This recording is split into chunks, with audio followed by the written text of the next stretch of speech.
Olá, bom dia! Sejam todos muito bem-vindos a mais um Saúde com Empatia. E nessa terça-feira, a gente recebe aqui na programação da nossa princesa o cardiologista Alexandro Galdino. A gente vai falar sobre mitos e verdades sobre o infarto. Então, desde já, eu já quero te convidar a ficar com a gente aqui nesse nosso bate-papo, nessa terça-feira, no nosso Saúde com Empatia, que é o nosso encontro semanal para falar de saúde aqui na programação da nossa princesa. Desde já, muito obrigada pela sua sintonia, pela sua companhia. Aproveita para compartilhar o nosso programa que fica disponível no nosso canal no YouTube, que é a TV Princesa 90 FM. Compartilha com quem você quiser. Hoje a gente vai tratar e desmistificar muitos mitos sobre infarto. Não é isso, doutor Alexandro? Bom dia e bem-vindo ao nosso Saúde com Empatia. Bom dia, Alkênia. É sempre um prazer estar falando contigo e com a população aqui de Açu e da região. E vamos tratar sobre um tema extremamente importante, porque as doenças cardiovasculares são a que mais mata no mundo inteiro. E o infarto é uma delas. E aí a gente vai discutir aqui e tentar tirar alguns mitos da população sobre esse tema. E são muitos, né? Mas primeiro, antes da gente falar desses mitos e tal, explica pra gente, assim, rapidinho, o que é infarto, né? Porque a gente ouve muito falar, acaba que quando não se sabe o que foi, deve ter sido infarto. Foi, e às vezes as pessoas até deixam tão comum que você meio que nem sabe do que se trata. Então, vamos falar então, a princípio, o que é o infarto mesmo? Muito bem, veja, Kênia. Existem alguns tipos de infarto, tá? Mas vamos nos ater ao mais comum, ao que é mais prevalente e que a população mais conhece, que é o infarto primário, o infarto tipo 1, que é aquele em que o vaso do coração, ele começa lá atrás, lá quando o paciente não fez exercício físico, lá quando ele era sedentário, se alimentava mal, fumava, não controlava o diabetes, esse vaso ele começou a adoecer e o colesterol começou a se acumular na parede desse vaso. Foi criando uma placa, essa placa ela começou a aumentar de tamanho, aumentar de tamanho, aumentar de tamanho, até que chega uma hora em que ocorre uma lesão nesse vaso e essa placa ela entra em contato com o sangue e trombosa. Na hora que ela trombosa, acontece o trombo dentro desse vaso do coração, que a gente chama de coronária, que é o vaso que irriga o coração, o fluxo de sangue não consegue mais passar. E aí todo o lugar, todo o músculo do coração que ia receber esse sangue começa a morrer. E para a morte das células do coração, nós damos o nome de infarto do miocárdio. O miocárdio é o músculo do coração. E o infarto é a morte dessas células, ocasionadas por isso daí. Então tá bom. Primeiro mito. Qualquer pessoa pode sofrer um infarto? Qualquer pessoa pode sofrer um infarto. Desde de pessoas que não sabiam que tinham fatores de risco, até pessoas que fumaram muito, diabéticos, hipertensos, aqueles que têm o quadro bem florido dos fatores de risco cardiovascular. Então, eu costumo dizer para os pacientes, não existe risco zero. É obrigação de todo cardiologista medir o risco cardiovascular do seu paciente e adequar o seu paciente às metas de pressão, de colesterol, de diabetes, de acordo com o risco desse paciente. E não existe o risco zero. Existe o baixo, o intermediário, o alto e muito alto, mas não existe o zero. Significa que todo paciente, por mais que baixo, está sob risco. O que ele tem que fazer é, independente da categoria que ele esteja de risco, tentar sempre reduzir o máximo possível. Aí esse, então, já desmistifica o meu segundo mito aqui, que eu queria perguntar. É verdade ou é mito ou verdade que apenas pessoas que têm histórico familiar podem sofrer infarto? Não. Você pode ser o primeiro da sua família. Que privilégio. Porque, veja, é verdade que a história familiar, a carga genética, ela é um fator de risco importante? Mas ela não é o único. Veja, ninguém na minha família teve infarto. Ninguém. Mas eu sou sedentário, fumo, bebo álcool demais, minha alimentação é extremamente ruim e eu sou obeso. Veja, eu acumulei os fatores de risco ao longo dos anos, aí quando chega aos 50 anos é um infarto. Veja, não teve nada a ver com a genética que eu herdei da minha família. Teve a ver com os hábitos de vida que eu acumulei. Isso é importante, inclusive, que eu não vou passar isso para os meus filhos. Porque isso não foi genético, foi a epigenética, foram os meus hábitos de vida que levaram a isso. Na verdade, essa pessoa aí que você citou, ela fez um esforço muito grande a vida isso inteira. Não é raro, Infelizmente não é raro, né? Não é raro. As pessoas aliás, hoje em dia é muito mais comum do que o que a gente imagina, né? Se agora a gente for lá na UTI do Wilson Rosário, que é o nosso hospital de referência cardiológica aqui na região, E você entrevistar os pacientes que estão internados lá, a maioria são pacientes que, se você fizer a listinha dos fatores de risco, eles vão ter 2, 3, 4 desses fatores de risco que eu estou falando. Pressão alta que não controlou, diabetes que não controlou, um colesterol que não ligou, não fazia atividade física regular. Ele vai ter uma soma desses que levou. Porque uma coisa que a gente precisa falar, infarto não é a doença sim ou não. Por exemplo, eu não estou com dengue. Se o mosquito vier me picar, ele pode me passar dengue e aí eu passo a ter dengue. É uma doença sim ou não. Eu não tenho, me picou, transmitiu, eu tenho. Infarto não é assim. Você não pega de uma hora para outra. É o que a gente chama de contínuo cardiovascular. Você plantou a sementinha aqui com os fatores de risco, depois você desenvolveu as doenças do sistema cardiovascular, como pressão alta, diabetes, colesterol alto, aí você não ligou, isso foi evoluindo para as lesões, então o vaso começou a entupir, o rim começou a parar de funcionar, e aí você chegou no desfecho, que é o último evento dessa cadeia. E aí quais são os desfechos? É o infarto, é o AVC, é a isquemia de membro inferior, que são todos aspectos da mesma doença, a doença cardiovascular, a doença aterosclerótica, que é de entupimento de vaso. É um nome bonito para doença de entupimento de vaso. Já que a gente falou dessa questão genética, antes da gente seguir com o nosso próximo mito ou verdade, qual é a porcentagem da influência genética na questão do infarto? Porque a gente vê pessoas muito novas e pessoas mais velhas também, mas pessoas muito novas que acabam morrendo, né, tendo infarto fulminante, né, principalmente mulheres. Qual é a relação e qual é, vamos dizer assim, a porcentagem, se é que pode ter uma porcentagem? Não tem um valor que a gente diga assim... Isso aqui é 50% é genética. Exatamente, não tem esse valor. O que a gente sabe é que pacientes que tiveram familiares que infartaram ou tiveram um evento cardiovascular, AVC e esses outros, antes dos 45 anos, essas pessoas têm que, desde cedo, procurar o cardiologista, porque esse tem um risco mais aumentado. Esse pode ter herdado algo genético que fez com isso. Porque, veja, esse processo, essa cascata que eu falei, ela leva tempo para acontecer. Então, se ela aconteceu antes dos 45 anos, muito provavelmente essa pessoa tinha uma carga genética que acelerou esse processo. Me lembrei de uma coisa aqui, mas continue, daqui a pouco eu falo. Ela acelerou esse processo e aí fez com que ele infartasse tão jovem.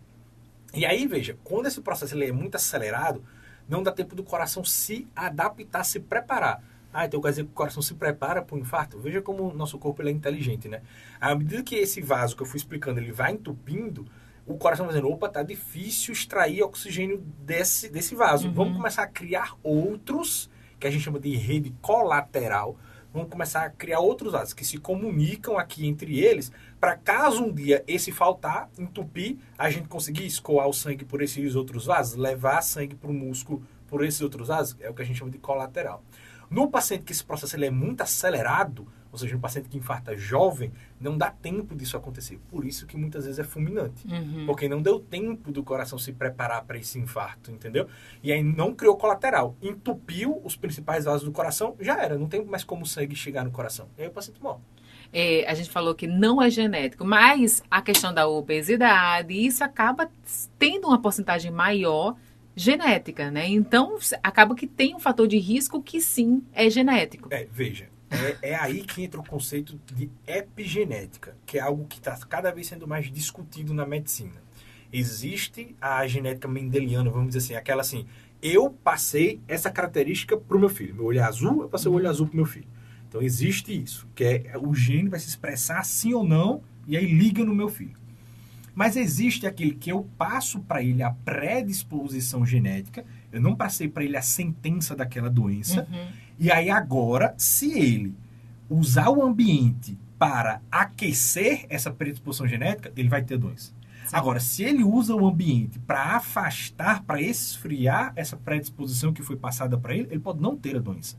Então, é a junção do que eu herdei de genética dos meus pais com o que eu fiz ao longo da minha vida com essa carga.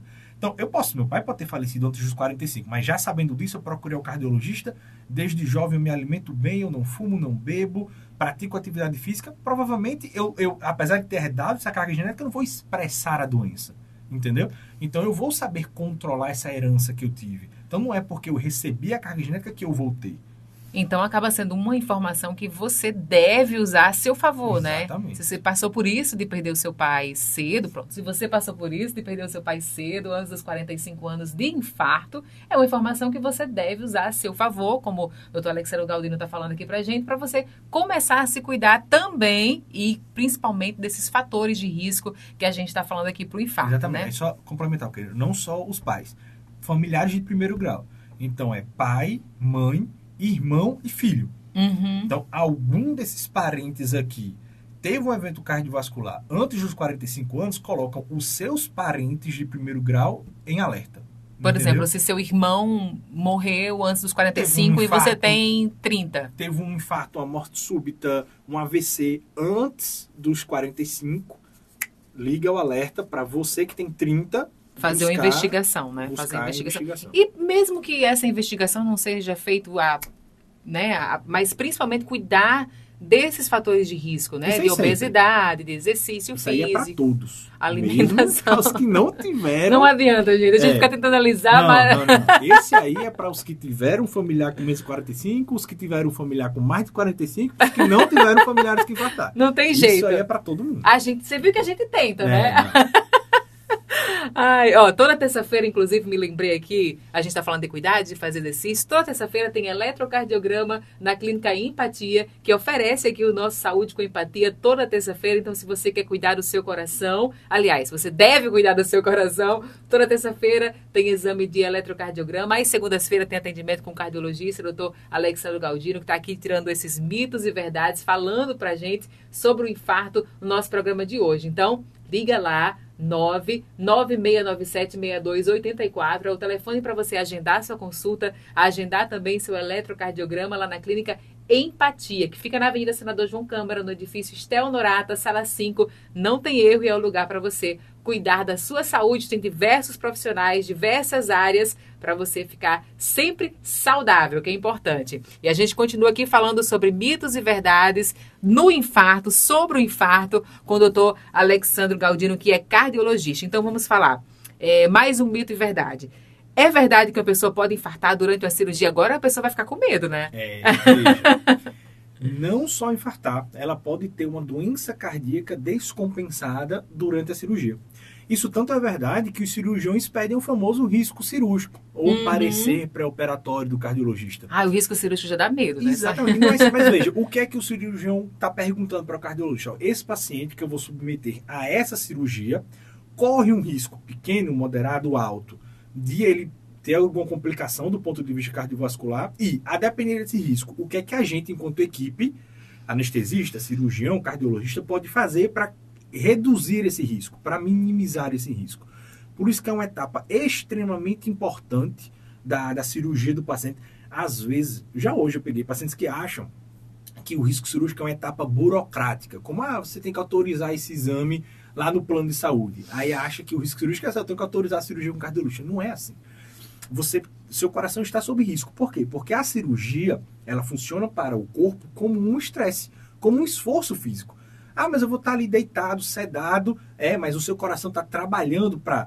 Vem um bisturi elétrico, vem sangramento, vem medicação que o anestesista está aplicando. Então tem uma série de coisas que está acontecendo com o seu corpo enquanto você está sedado que estressa o seu coração. E aí o cardiologista precisa entender, primeiro, qual é o grau de cirurgia, porque tem cirurgias que têm risco menor e cirurgias que têm risco maior. E quem é o paciente? Tem pacientes que têm risco menor e pacientes que têm risco maior, a depender do histórico de doença que ele já tem, do que ele sente no dia a dia. E quando a gente junta essas duas características, o tipo de cirurgia que o paciente vai fazer, com quem é esse paciente que vai ser submetido àquela cirurgia, a gente chega no risco que aquela cirurgia vai trazer para aquele paciente e quais são as estratégias que a gente pode fazer para minimizar esse risco. Entendeu? Então, o risco cirúrgico não é burocracia, tem que fazer e tem que fazer no prazo certo também. Exatamente. Não adianta fazer 3 meses antes, não. Porque é uma verdade, o paciente pode infartar durante a cirurgia. Mais um mito ou verdade para a gente desmistificar. Sentir dor no peito ou no braço esquerdo são os únicos sintomas do infarto? Nossa, essa daí é muito comum. Dá pra dizer, não, eu não vou na urgência não, porque a dor que eu tô sentindo é na boca do estômago. Então não é infarto. Então é do lado direito. São gases. É do lado direito e o coração fica do lado esquerdo. Veja, existem alguns pacientes que isso pode acontecer em qualquer pessoa, tá? Infartar de forma atípica, que é com sintomas que não são esses clássicos. E tem alguns pacientes que isso é extremamente verdade, que isso é mais prevalente. Mulheres, idosos, pacientes diabéticos, pacientes renais crônicos e pacientes que já sofreram algum tipo de transplante.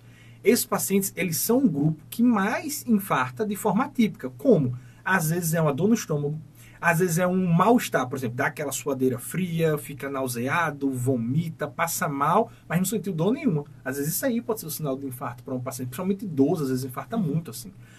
É uma dor só apertando a minha mandíbula, não sinto nada daqui para baixo. É só uma coisa apertando o meu pescoço. Pode ser infarto. Dor nos dois braços pode ser infarto. Então, uma série de sintomas que o primeiro, um alerta para os médicos da urgência não negligenciarem, não achar que, porque não é um sintoma clássico, eu não vou pedir o eletro no paciente de risco. Chegou uma mulher, 65 anos, diabética, sentindo uma forte dor no estômago. Não, omeprazol ou dipirona, fica a observação, melhorou, eu libero. Esse paciente pode estar infartando e ter melhorado, porque como o músculo do coração foi morrendo, o músculo que morre não dói. E aí a dor passou, estabilizou, a paciente é liberada, quando é depois que passa pelo cardiologista porque está cansando, ele, seu coração está com a sequela de um infarto prévio que você teve. Mas eu nunca tive dor no peito, a gente começa a conversar com o paciente. Aí teve aquele dia que ela deu entrada na urgência com sintomas atípicos e era um infarto e foi... A gente tem um hábito de naturalizar o que a gente sente, né? Não, isso aqui são gases, eu sinto isso sempre. Eu tô com a dorzinha aqui atrás do pescoço, meio para a esquerda, meio para a direita. A gente tem esse hábito de naturalizar as nossas dores, né? Como se sentir dor fosse normal. Apesar de que a gente sente sempre, mas é como se sentir dor fosse normal. E na verdade não é, né? Hoje eu fiz o teste ergométrico de um paciente que chegou dizendo que o médico pediu. Não, ele insistiu para fazer, mas eu tenho certeza que não é não, porque quando eu como cuscuz eu tenho um entalo. E eu sinto esse entalo aqui, então deve ser porque eu como comida gordurosa. Tudo bem, vamos lá, vamos começar o exame. Durante o exame, o paciente, tá dando. E isso, aí ele começou a dizer, isso é comum. Quando eu faço esforço, isso dá esse entalo, eu paro, o entalo melhora, e aí depois eu volto. E aí o exame dele começou a alterar, e alterou muito. Tanto que assim, eu já mandei ele direto para o médico dele para pedir o cateterismo. Então, veja, o paciente jurava que era alimentação, mas se o sintoma aparece, principalmente quando você faz algum esforço físico, isso é um sinal muito grande de que o problema provavelmente vem do coração. Comer é um esforço físico que pode dar... Refeição copiosa sequestra sangue do corpo. Porque ele falou de comer cuscuz, né? Então, mesmo ao se alimentar, você pode sentir ser um sintoma de infarto. E provavelmente já era. Vamos para mais um mito, né? Apenas pessoas idosas e homens podem sofrer um infarto agudo? Não, a gente comentou logo mais, né? Isso aí a gente já desmistificou antes de vir a pergunta. Não. Pacientes mais jovens podem ter, mulheres podem ter, principalmente... E outra, mulher, até uma determinada idade, infarta menos do que o homem, porque ela é protegida pelos hormônios que o ovário produz. Quando ela entra na menopausa, que ela perde essa proteção, os níveis começam a equiparar. Mas, um dado que é preocupante. Mulher, apesar de infartar menos do que o homem nessa faixa etária, o infarto é mais perigoso. Ela tem mais chance de morrer do que o homem. Então, veja, nem só homens ou idosos infartam. Mulheres infartam e quando infarta? Justamente, eu sou mais durona, eu estou aqui, eu vou ter que cuidar disso aqui, eu tenho que fazer isso aqui da família, depois eu procuro ajuda. Às vezes é tarde demais para procurar ajuda e já chega mais grave e morre mais. Além do que, as mulheres estão adquirindo hábitos de vida ruins, que antes era muito visto só no homem. Muito comuns para homens, né? E aí as mulheres estão adquirindo esses hábitos de vida. Mulheres que fizeram esterectomia, elas têm mais facilidade ou é mais comum infartar? O problema é a ooforectomia, que é tirar os ovários. Os ovários. Porque às vezes ele faz esterectomia total, aí tira o útero e tira os ovários. O útero em si, ele não vai ter interferência, né? Agora, os ovários sim, por causa disso. Os ovários, os hormônios ovarianos, eles são um mecanismo de proteção da mulher para o sistema cardiovascular. A tireoide está relacionada ao infarto? Ao infarto diretamente não. Mas doenças da tireoide podem deflagrar doenças cardíacas. Não infarto propriamente dito, mas arritmias, derrame no coração, líquido dentro do coração, pode ser um sintoma de de uma doença da tireoide descompensada, sim. Agora, um infarto diretamente, não.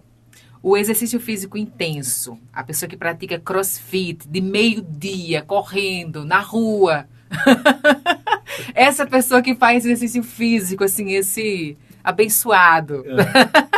Essa pessoa tem maior risco de infarto? Veja, não vai ser a atividade física, Eugênia, que vai fazer o paciente infartar. Sim. Então, mito. Não é você culpar a atividade física. Agora, é o que a gente vinha falando. Veja, às vezes esse paciente ele já tinha uma predisposição genética, não cuidou, e aí foi fazer uma atividade física intensa sem ter sido avaliada pelo cardiologista, e aí aquele processo de adoecimento mais rápido, o coração foi estressado demais, e aí veio a ter o desfecho. Mas não foi a atividade física a culpada, entendeu? Outra coisa. Fazendo musculação, aquele faleceu. Às vezes usava anabolizante, usava substâncias que sobrecarregam o coração, que prejudicam o coração, e aí bota a culpa na atividade física. Não foi a atividade física. É aquela coisa, né? Você come bem e tal, aí sente azia. Você não come bem, aí sente azia e coloca a culpa no tomate. Exatamente. Você secundarizar. Selecionar, né? O que você... O culpado, né? Uhum. É você dividir o culpado, que às vezes era você. Você já sabia sua carga genética, teria que ter procurado ajuda, fazer atividade física supervisionada pelo cardiologista antes, né? Ele avaliou você e liberou de acordo com o seu risco e tal. Mais um mito e verdade pra gente desmistificar aqui. Quem já teve um infarto pode praticar exercícios físicos novamente? Já que a gente está falando de exercício físico, a gente já sabe que o exercício não vai dar infarto, né? Então, quem já teve um infarto pode voltar a praticar exercício? Isso é uma verdadeiríssima. Não só pode, como ele deve. Agora, mais uma vez, isso vai ter um momento em que o cardiologista dele, dentro do processo de recuperação do infarto, vai reintroduzir a atividade física como parte do tratamento dele, inclusive pós-infarto, e ele vai progredindo aquela atividade física de acordo com o grau de sequela que esse paciente ficou do infarto. Então, não é, eu infartei, eu ouvi dizer que é bom para o coração fazer atividade física, que eu vou aqui me danar fazendo atividade física. Fica com medo e vai fazer de manhã, tarde e noite todos os dias. Não é assim. O cardiologista, ele deve introduzir a atividade física de volta na rotina desse paciente. Agora, no momento certo, na intensidade certa, para o período certo pós-infarto. Qual a importância de você observar o seu batimento cardíaco durante o exercício? Que a gente vê muito isso, principalmente nas redes sociais, né? Uhum. As pessoas hoje em dia com os relógios, que verificam essa questão da pressão e também dos batimentos cardíacos. Qual a importância de ter essa informação? Que às vezes essa informação, informação demais é ruim, mas às vezes é bom. A gente faz isso no consultório, sabe, Eugênia? A frequência cardíaca do paciente durante o exercício, ele é muito bom para a gente colocar o paciente para treinar na zona de treinamento que a gente quer. E cada zona de atividade de frequência cardíaca traz um benefício diferente para o paciente. Então, a gente tem duas formas de fazer.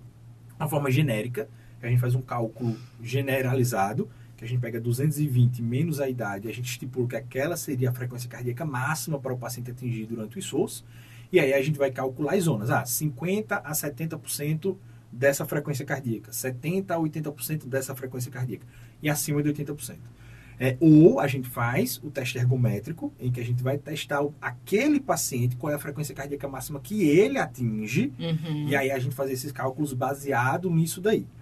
E aí a gente vai combinar com o paciente. Você vai treinar, se você tiver um desses dispositivos, com a sua frequência cardíaca dentro disso, porque nessa zona, aí a gente vai ver com o paciente. O que é que você busca? Condicionamento físico, perda de peso? Não, eu sou um atleta, eu quero desempenhar atividades de alto desempenho, de alto impacto. Então, a sua zona de treinamento é outra. Então, cada zona é para um objetivo para o paciente. Isso acaba sendo importante também para as pessoas que já sofreram infarto, né? Exatamente. Para ter essa segurança. A gente vai monitorando também pela zona de treinamento. E o nosso último mito e verdade para a gente falar aqui sobre o infarto existe infarto silencioso? Existe demais. A gente comentou, né, agora. Às vezes o infarto silencioso é aquele que passou batido, o paciente até manifestou sintoma, mas foi um sintoma atípico e passou batido. E aí quando a gente vai fazer os exames cardíacos do paciente, porque ele já está cansado, ele já está inchando, a gente vê, provavelmente se infartou lá atrás, de forma silenciosa, na verdade passou batido e você não viu, ou esse vaso ele não sofreu a ruptura. Ele foi entupindo, entupindo, foi criando aquela rede de colateral, mas ele fechou, aquele músculo que estava ali morreu, você foi oligossintomático, se sentiu, pode não ter sentido nada, ou ter sentido alguma coisa muito leve e passou despercebido, e aí a gente só vai descobrir lá na frente, quando a gente está fazendo a revisão do paciente, que a gente encontra aquelas alterações que são típicas de alguém que já infartou, mas quando você pergunta para o paciente, você fala, não, nunca fiz cateterismo, nunca fui para a urgência que me disseram que eu infartei, não. E aí a gente encontra aquele infarto silencioso, aquele que passou batido, você vê a sequela já no coração, mas ele não foi diagnosticado com infarto. Quanto tempo a pessoa pode ficar infartada? O infarto é um evento, né? Infartou, quanto tempo ele tiver vida, ele ficou infartado. Entendeu? Tá. Porque o infarto porque é as um pessoas evento. falam isso, eu estava infartada e cheguei lá infartada, não é? Tem As pessoas alguns, falam assim. Tem alguns termos. nomenclaturas, termos que os pacientes usam. Princípio de infarto, estava infartada, que assim, não tem respaldo na literatura, né? Mas o princípio de infarto, o infarto é um momento, houve morte de célula do coração. Morreu célula do coração de forma aguda, em uma quantidade ali específica para causar sofrimento no coração, houve infarto no coração. Ponto. E estava infartada, assim, por exemplo, eu tive o evento e esperei tanto tempo até ser transferida para outro lugar. Então eu estive infartada. Na verdade, ela vai estar infartada por resto da vida dela. Porque ela teve o evento, ela vai ter infartado, ela vai carregar esse infarto, esse diagnóstico para o resto da vida dela. Entendeu? Ela não vai desfazer o infarto. A gente vai fazer medicamentos ou intervenções como cateterismo e angioplastia para desobstruir o vaso, que vão tentar recuperar aquele músculo que estava em sofrimento. Mas o evento, ele aconteceu. Doutor Alexandro, nosso tempo de hoje chegou ao fim, infelizmente, mas com certeza muitos mitos foram desmistificados aqui no nosso programa de hoje. Se você conhece alguém que precisa dessa informação, compartilhe o nosso programa com essa pessoa. Esse programa fica disponível para você no nosso canal no YouTube, que é TV Princesa 90 FM. Compartilha com quem você quiser. Doutor Alexandro, muito obrigada mais uma vez. Todo meu. E volte sempre, porque tem muitos assuntos para a gente ainda discutir aqui no nosso programa sobre saúde do nosso coração. Pode contar comigo, é sempre um prazer conversar contigo e esclarecer as dúvidas da população. Então tá aí, gente. A gente aproveita e mais uma vez, em outra oportunidade, a gente conversa aqui com o Dr. Alexandro no nosso Saúde com Empatia. Para vocês que fiquem todos com Deus, cuidem muito bem da sua saúde, da saúde do seu coração. Inclusive, você pode agendar consulta lá na Clínica Empatia, na Avenida Senador João Câmara, no centro de Açu. O telefone é o 996976284. Fiquem todos com Deus e até a próxima terça-feira em mais um Saúde com Empatia.